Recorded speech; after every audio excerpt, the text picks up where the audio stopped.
okay အရှိမက NA နဲ့ CN ပြီးသွားပြီ CA နဲ့ O နဲ့ပြီးသွားပြီအခုက element လေး change ကြည့်မယ်ပေါ့နော်ဒီတစ်ခေါက်ကျတော့ NA နဲ့ O ကြားမှာရှိတဲ့ bone formation ကိ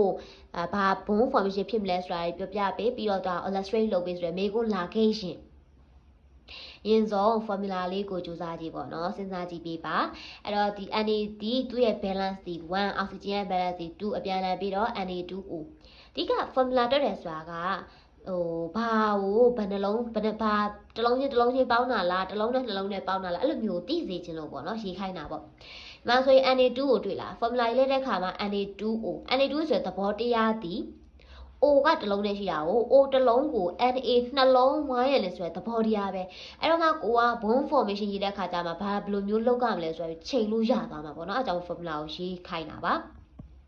ပြီးတော့သူလည်းစဉ်းစားကြည့်တာအမတို့ NA ကဒါ metal ဆိုတာသိနေပြီအောက်ဆီဂျင်က non metal ဆိုတာသိနေပြီ metal နဲ့ non metal ဆိုတာဗာလဲ ionic bonding ဖြစ်မှာ ionic bonding ဆိုရင်ဒီလိုပုံစံလေးရေးပေးရမယ်ပေါ့နော်ကဲဆက်ကြည့်ပေးပါအောင်အခုဒီမှာ formula ရေးလိုက်တဲ့အခါမှာ O တစ်လုံးကို Na နှလုံးဝိုင်းရမယ်ဆိုတော့တို့တွေက auto သိသွားပြီ auto သိသွားတော့ O ကိုအလယ်မှာရေး Na နှလုံးကိုဘေးမှာရေးပေါ့နော်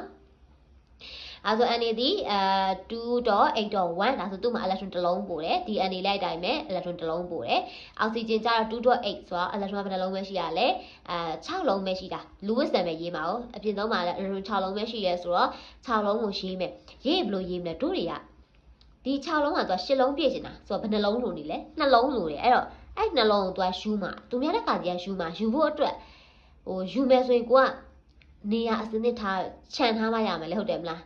သူများတစ်ခါပေးမှဖြစ်တော့ကြောင့်ကိုကယူဖို့အတွက်အစင်သင့်လေးနေရာခြံထားတဲ့သဘောပဲဒီမျိုးတစ်လုံးပုံစံလေးလို့ရေးထားလိုက်တာပေါ့နော်6လုံးဒီလိုပုံစံလေးရေးလိုက်တာโอเคအဲ့တော့မှစမယ်ဆိုတော့ဒီမှာဒီ NA ကသူ့မှာကတစ်လုံးပို့နေအပြင်ဘက်ဆုံးလမ်းကြောင်းမှာ electron တစ်လုံးပို့နေတွေ့လားအဲ့တော့အဲ့တစ်လုံးပေးမှာပေးလိုက်မှာဆိုတော့သူကမတဲကလည်းသူ့မှာရှိတဲ့အရေးအတွက်အကုန်ပေးမှာနုမတဲကလည်းသူ့မှာလိုအပ်တဲ့ဟာသူကအကုန်ယူမှာအဲ့လေးမှတ်ထားပေးပါမတဲဒီသူ့မှာရှိတာအကုန်ပေးမှာနုမတဲဒီသူလိုတာအကုန်ယူမှာအဲ့တော့ဒီ NA တစ်လုံးက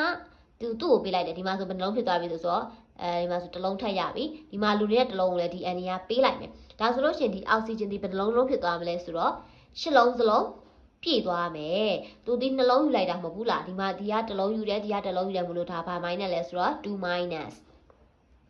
ဒီဘက်ဘယ်ဘက်အချမ်းမှာပဲဒီလိုမျိုးဘာတစ်လုံးကိုဘာနှလုံးဝိုင်းရတယ်ဆိုပြီးဒီလိုမျိုးရှင်းရတာပေါ့နော်ဒီဘက်တစ်ချမ်းမှာကတော့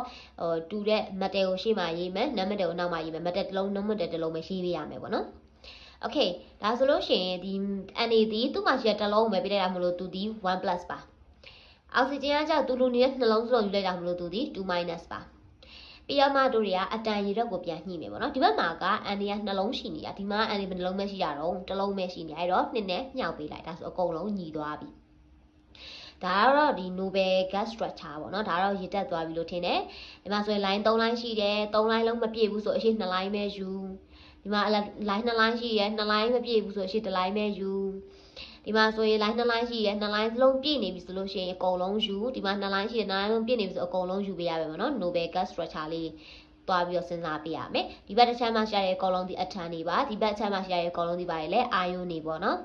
်သူဒီတို့နှစ်ခုကြားမှာဘာမှမရှိဘူးအပေါင်းတွေရှိနေလို့မရဘူးသူဒီ compound ဖြစ်သွားပြီကြောင့်လို့ sodium oxide ကဲ sodium oxide formula ဒီတို့မှာအစစ်တို့ရအစာတွေကတွက်ပြီးသား Na2 ကိုတိုင်းလိုက်လေရဒါမှမဟုတ်ဒီမှာကြည့်လိုက်တဲ့ဒီမှာရေးထားတာကိုလည်းကြည့်လို့ရလေဒီမှာ Na က2လုံးဒီမှာက O က1လုံးနဲ့တို့ရ compound ပေါ့ဒီ formula ရေးတဲ့အခါကျရင် metal ကိုရှေ့မှာထားရေးပြရတယ် metal နဲ့ non metal ဆိုအဲ့တော့ Na2O စိဖြစ်သွားမယ်အဲ့ဒါဆက်သွားမယ်နော်ပြီးရင်ခုနက CA နဲ့ O နဲ့တွေ့တဲ့ဒီခါ CA နဲ့ CN ကို try ကြည့်မယ်ပေါ့နော်ဒီ CA နဲ့ CN ကြားမှာဘာ bonding ဖြစ်ပေါ်မလဲ illustration လုပ်ပေးပါဆိုပြီးမေကွန်းကလာမယ်ပေါ့နော်အဲ့တော့ဟုတ်ပြီအဲ့ဒီတော့ formula လေးကိုကြိုပြီးတော့စဉ်းစားထားကြည့်ပေးပါဒီ CA ရဲ့balance က2 CN balance က1ဆိုအပြန်လန်ပြီးတော့ CA CN2 ဆိုဖြစ်သွားမယ်အဲ့သဘောတရားဘာကိုသိစေချင်တာလဲ CA တစ်လုံးကို CN နှလုံးဝိုင်းရတယ်ဆိုတာကိုသိစေချင်တာနော်CA ကမှတ်တယ် chlorine က non metal ဆိုတော့တီးပြီးသား ionic bonding ဖြစ်မယ် ionic bonding ဆိုဒီလိုပုံစံလေးပဲရေးပြရမယ်ပေါ့နော်အဲ့တော့အလဲမှာတစ်လုံးနဲ့ရှိတဲ့ကောင်အလဲမှာထားအဲ့တော့ CA ဒီသူ့အပြင်ဘက်ဆုံးမှာ electron နှလုံးရှိရဲသူကနှလုံးလုံးပေးမှာဒီလိုလေးရေးလိုက်မယ်ပေါ့နော်chlorine ကကြအပြင်ဘက်ဆုံးမှာသူက electron 9လုံးရှိရဲသူကအဲ့တော့9လုံးဆိုတော့သူက10လုံးပြည့်ချင်တာလေအဲ့တော့တစ်လုံးယူမှာဆိုတော့သူများတစ်ခါစီကပေးမယ်တစ်လုံးအတွက်နေရာလေးအစင်သင့်ခြံထားပေးလိုက်တာပေါ့နော်ဒီလိုလေးပုံစံလေး ဟုတ်ပြီဒါဆိုလို့ရှိရင်ဒီ C ဒီမှာဆိုရင်material နာမည်အကုန်ရေးထားပဲဆိုပေမဲ့ရေးတဲ့ခါကျတော့ material ကိုရင်ဆုံးရေးပြရမယ်เนาะဒီဘက်ညာဘက်ဆင်းရလို့ရှိရင် material ပဲရင်ဆုံးရေးပြရမယ်ဆိုတော့ C ကိုရင်ဆုံးရေးပြလိုက်မယ် material တွေသူ့မှာရှိသမျှအကုန်ပေးပါမယ် no material သူ့လိုတလောက်အကုန်ယူပါမယ်သူ့မှာရှိရတော့ဒီမှာ DCA ကိုကြည့်ရှင်းဒီနှလုံးရှိရတော့နှလုံးလုံးပေးလိုက်ပြီအဲ့တော့ CA 2+ ဖြစ်သွားပြီအဲ့တော့ 2.8.8 ပဲကျန်တယ်ပေါ့နော် DCA ကကျတော့သူကျဲတဲ့လောက်ပေး DCA ကအရေးအတွက်ကျဲတဲ့လောက်ပဲသူလိုတဲ့လောက်ပဲသူယူမှာ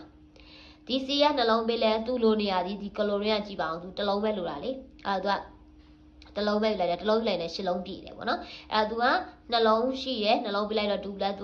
တစ်လုံးပဲလိုတစ်လုံးပဲလိုက်တော့1- ဆိုပြီးတော့ဖြစ်သွားတယ်အစားတော့ 2.8.7 ရှိရဒီမှာဆိုရင် 2.8.8 ဆိုပြီးတော့ဖြစ်သွားပြီပေါ့နော်အဲ့လိုဖြစ်သွားပြီဆိုလို့ရှိရင်စက်ကြည့်ပေးပါဒီမှာဆိုရင် C ကတစ်လုံးပဲရှိတယ်ဒီမှာကျတော့ဒီဖြန့်ထားတာက C ရန်အတန်းကနှလုံးတော့ဒီမှာရေးထားတာတစ်လုံးပဲရှိရတွေ့လားအဲ့ဒီမှာ2နဲ့မြောက်ပေးလိုက်ပါဒီဘက်ချမ်းဒီအကုန်လုံးဒီအထံမှာဒီဘက်ဒီပါရလဲဆိုတော့အာယုံမှာသူတို့နှစ်ခုကြားမှာအပေါင်းရှိလို့မရဘူးသူဒီကိုမောင်းတစ်ခုပြသွားကြမလို့ကိုမောင်းနာမည်ရေးရမယ်ပေါ့နော် calcium chloride formula ဒီမှာ CA တစ်လုံးရှိရ CA နှလုံးမလို့ CaCN2 စီဖြစ်သွားပါမယ်ဟုတ်ကဲ့ပါဒါကတော့ဒီ ionic formation ပေါ့နော် ionic bond formation ကိုဘယ်လိုမျိုးဆွဲရလဲဆိုတာလေးကိုပဲရှင်းပြသွားတာဖြစ်ပါတယ်ရှင်Grade 10, 11, 12 နဲ့ပတ်သက်တဲ့သင်ခန်းစာများကိုဆက်ပြီးတင်ပြသွားမှာဖြစ်တဲ့ကြောင့်မလို့ channel လေးကို subscribe လုပ်ပေးထားပါအောင်ရှင်။